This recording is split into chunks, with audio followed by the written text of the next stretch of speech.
We're seeing progress. Yes. Week 10, day 1, There's and I got a fly in my face. Jeez. Okay, the guys are in full force. Some of the video you will see in a moment was first thing in the morning. Yeah.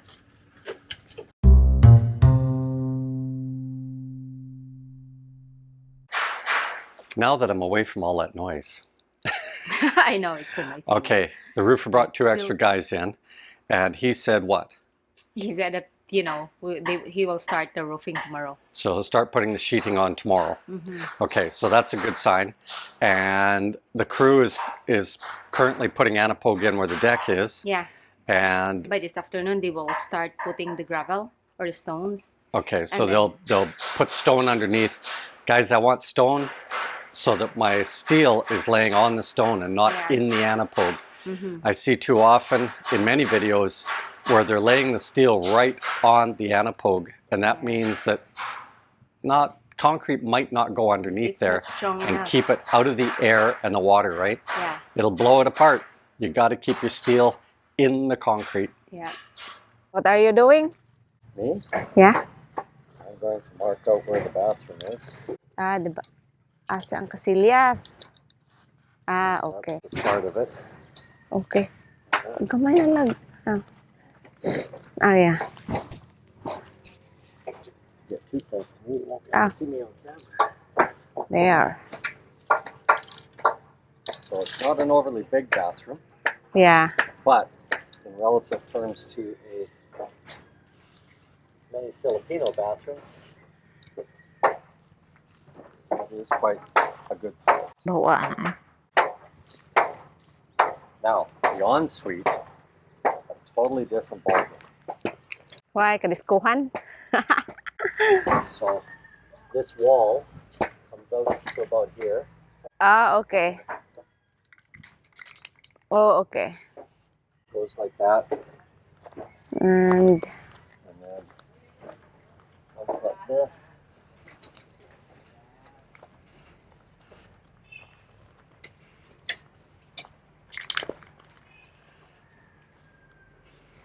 yeah. Okay. So that's the kitchen. Okay. Okay. Kala kagamay. 8 feet 10.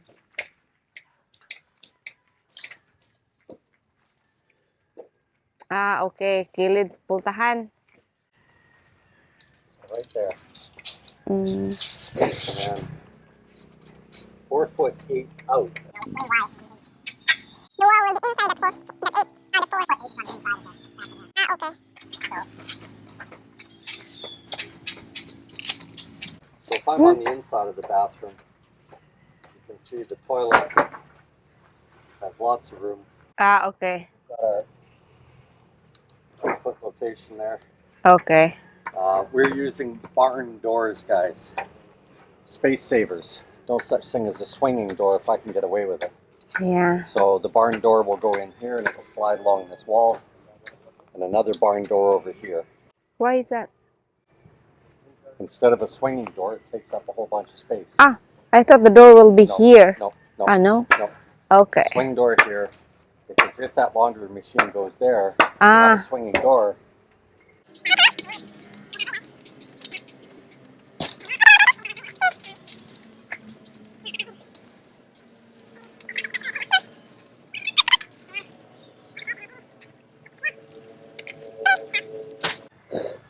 Slide. The reason that we're not putting in a large window here is that thermal stuff, guys. We don't want any tinting on our glass. So we're putting in clear glass, and that will be sunset. So we'll minimize a little bit of it. But part of it is if we want to slide the bed down a little bit, we can put a chair in here. Yeah. And still enjoy the view out the window. Yeah. Yep, when I've got my laying down in bed, I've got a nice view looking out the window. So the door for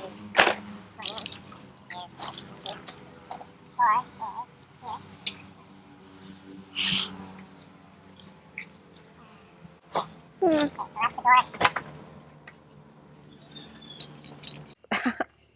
I would never be able to be a graffiti guy because the front window is going to be roughly 300 centimeters wide, which is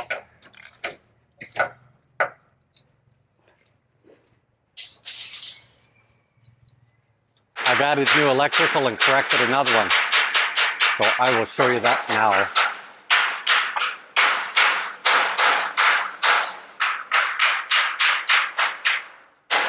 Another electrical for our potential washing machine there, or whatever other electrical we will want. And after a few minutes, we discovered that this was not inside the wall. So Michael has got our heat gun, so we will have to heat that slightly and then turn it upward. And because of course this one is already inside the wall, as it should be. Aizabiga. Anyway, we got that corrected quickly, and the guys are on to other things. Let's start from the roof down. Anyway, they're painting. They're just about 10:30 right now. So by the time they get across, they'll turn around and just start at the other end and come right back again. So we're told that to have the installation here for tomorrow, and Lynn and I have to at lunch run and get the nylon, and they will put the installation on tomorrow and start the roofing. Yay, that makes Thursday. So down below, they wanted to pour tomorrow, and I said, Friday or Saturday at the earliest. Saturday for sure. Steel going down, rock going down, yay. Resindo's up at the front because we want about a 1% slope at the front. So they're just taking a small layer of concrete off that hollow block so we can get that slope down. Guys are feverishly tying.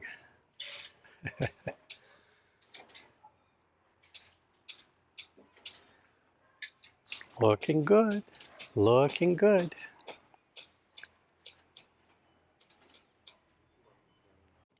So if you look on these ends, Yeah, needs to be done yet, right? I think we Because haven't there's a reached spot here. there, you know, Naabot na ka there's a diri kuya cross og kwan? piece. Aw man na. Kay naam gud sa diri dapit ba? Nga wa kayo So na pintalan. It hasn't even been hit twice yet, not even once. So you need to walk from underneath because they're not able to see Kaya from ang ilawom di underneath. man gud makita na ay. Okay, we will use Lynn's hat as a shield from the sun. Let's explain to Lynn why the concrete or the steel can't sit right on that hard-packed anapoke. Okay, in all seriousness, no, guys. Down below in our anapoke, it's very hard packed. So you can imagine the steel laying on top of that. And it's still got a lot of moisture in it. Okay, so we're going to pour concrete on there and everything, and the steel is going to be sitting right on top of that. Some of that concrete mixture is going to get underneath, a little bit of the sand, but it's sitting in what they call a cream layer, meaning that it could easily crack or crumble a little bit, okay? And that's not cool because it's not smooth down there, right? It's not like your top coat when you're finishing. So if we add the gravel in there, now it's sitting up on top, and the concrete's going to go down there and the sand is going to go down there, and now our steel is at least an inch up inside the concrete itself. And of course, in our mixture, there'll be more, you know, stone going in and such, causing more layering and keeping it inside the concrete. And that's why you see so many posts and such in the Philippines that are breaking apart. It's because the steel is starting to rust. And we are sitting on the Daggett with all that warm salt air 365. And as we round out our day here, Lynn has come down and worked with Apollo and put her eyes to it so that he starts seeing things her way. Yeah, I kid you not. Anyway, we wanted to make sure all the undersides of all of that steel has the rust inhibitor on it. Because of course, as mentioned earlier, we are on the Daggett And if you look at a lot of fence posts in the Philippines, it's not just the fact that they don't have a slope on their concrete to wick the water away quickly.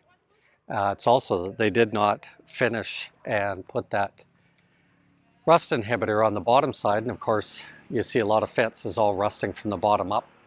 Yeah, when you're on the ocean, you got to be a lot more vigilant about getting that rust inhibitor on there. And not just one layer, because your brush is going to miss periodically. And that's why we made sure that what the guys are doing with the roof, and also something as simple as that fence, that we make sure that it gets 2 hits. And with the fence, of course, you're going to be painting every year, but with your roof, not likely. Later, Gators.